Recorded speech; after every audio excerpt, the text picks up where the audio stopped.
Discover your self உங்களை வரவேற்கிறது.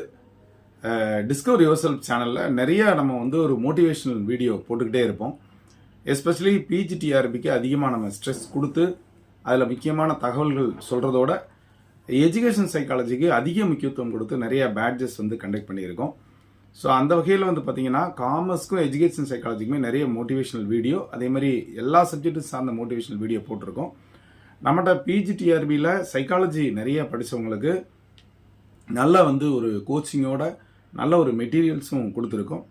Education சைக்காலஜியில் அதிக மதிப்பெண்கள் யார் வாங்குறாங்களோ அவங்க தான் பார்த்தீங்கன்னா கட்டாயம் உயர்ந்த கட் ஆஃப் பெறுவாங்க.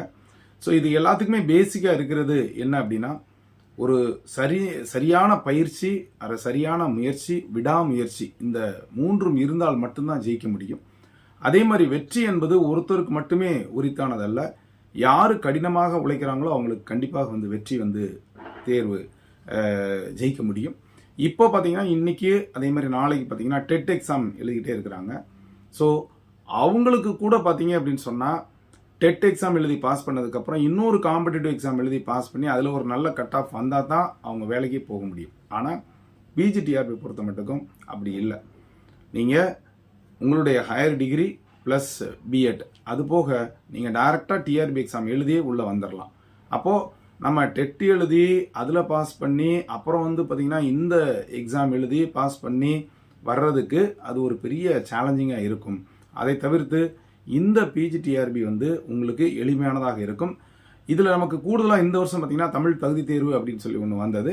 தமிழ் தகுதி தேர்வால் நிறைய பேர் பார்த்தீங்கன்னா எலிஜிபிள் ஆகாமல் இருக்கிறாங்க. எப்படி டிஎன்பிஎஸ்சி குரூப் 4ல் கொண்டு வந்தாங்களோ அதே மாதிரி எல்லா சப்ஜெக்ட்டுக்கும் தமிழ்நாட்டில் கண்டக்ட் பண்ணக்கூடிய அனைத்து காம்படிட்டிவ் எக்ஸாமுக்கும் தமிழ் கட்டாயமாக தகுதி தேர்வில் பாஸ் ஆகணும் அப்படின்னு சொல்லி வந்துருச்சு. அதனால் தமிழ் தகுதி தேர்வு பாஸ் ஆகாமல் நிறைய பேர், அதுவும் பார்த்தீங்கன்னா 18, 19 எடுத்துட்டு ஃபோன் பண்ணுறாங்க. இப்போ நம்ம அப்ஜெக்ஷன் ட்ராக்கரில் ஒரு மார்க் கிடச்சிருமா அப்படின்ட்டு. அப்போது அதுக்கு அதிகமான முக்கியத்துவம் கொடுக்காம இருப்பாங்க. அதே மாதிரி எஜுகேஷன் சைக்காலஜிக்கும் முக்கியத்துவம் கொடுக்காம இருப்பாங்க. ஓவராலாக அனைத்து சப்ஜெக்ட்டுக்கும் அல்லது அனைத்து விதமான சப்ஜெக்ட்டுக்கும், main subject, education psychology, GK, Tamil தகுதி தேர்வு, இந்த மூன்றும் சேர்ந்து தான் உங்களுக்கு பாஸ் அப்படின்ற ஒரு நிலைமைக்கு வரும், அல்லது வேலைக்கு தகுதி என்ற நிலைமைக்கு வரும். ஸோ அந்த வகையில் நீங்கள் விடாமுயற்சியோடு அதை கண்டிப்பாக அப்ரோச் பண்ணால் ஜெயிக்க முடியும். ஸோ இந்த டாஸ்கில் ஜெயிக்க முடியாதவங்க நிச்சயமாக அடுத்த டாஸ்கில் இந்த குறைகளை களைந்து நீங்கள் பண்ணிடலாம். ஒவ்வொரு வருடமும் பார்த்தீங்கன்னா 2000 இப்போ வரைக்கும் டிஆர்பி நடத்திக்கிட்டே இருக்காங்க. முதல்ல பார்த்தீங்கன்னா 100 மார்க்கு ரொம்ப எளிமையாக இருக்கும். அப்புறம் ஒரு 150 மார்க், அப்படியே நாட்கள் செல்ல 2010 பிறகு பார்த்தீங்கன்னா அதனுடைய கடினத்தன்மை மேலும் மேலும் அதிகரிச்சுக்கிட்டே போகுது. இதுக்கு காரணம் நிறைய போட்டி தேர்வாளர்கள் உருவாக்கிட்டாங்க. எண்ணிக்கை என்னவோ கம்மியாக இருந்தாலும் கூட போட்டித் தேர்வுகள் அதிகமாக இருக்கிறதுனால நாம் ஒரு நல்ல எஃபோர்ட் போட்டால் மட்டும்தான் ஜெயிக்க முடியும். கடின உழைப்பு இருந்தால் மட்டுமே ஜெயிக்க முடியும் நண்பர்களே, இல்லைனா கண்டிப்பாக ஜெயிக்க முடியாது. அதே மாதிரி give equal importance to all the topic. எல்லா சப்ஜெக்ட்டுக்கும் இம்பார்ட்டன்ஸ் கொடுக்கணும்.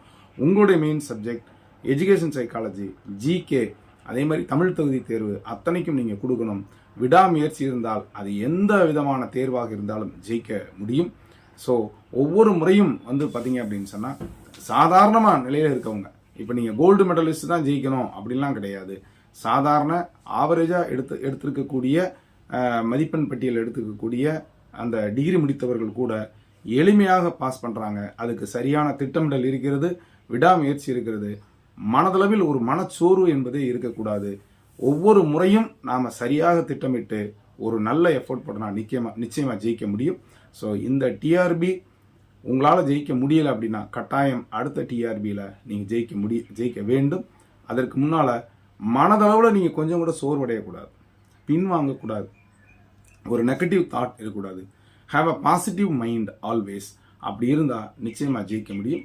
ஸோ அதனால் இப்பயுமே ஒரு குறிக்கோளாக எடுத்துக்கோங்க. எந்த எக்ஸாம் எழுதலாம், எதற்கு பாஸ் பண்ணலாம், எப்படி அந்த எக்ஸாமை திட்டமிடலாம் என்பதை இப்பொழுதே நீங்கள் புரிந்து கொண்டு செயல்படுத்தினால் மட்டுமே ஜெயிக்க முடியும். ஸோ அடுத்த டிஆர்பி எப்போ வரும் அப்படின்ற ஒரு கேள்வி நீங்கள் வைக்கிறதுக்கு முன்னால் அடுத்த டிஆர்பி நான் பாஸ் பண்ணுவேன் அப்படின்ற மாதிரி நினச்சிக்கோங்க.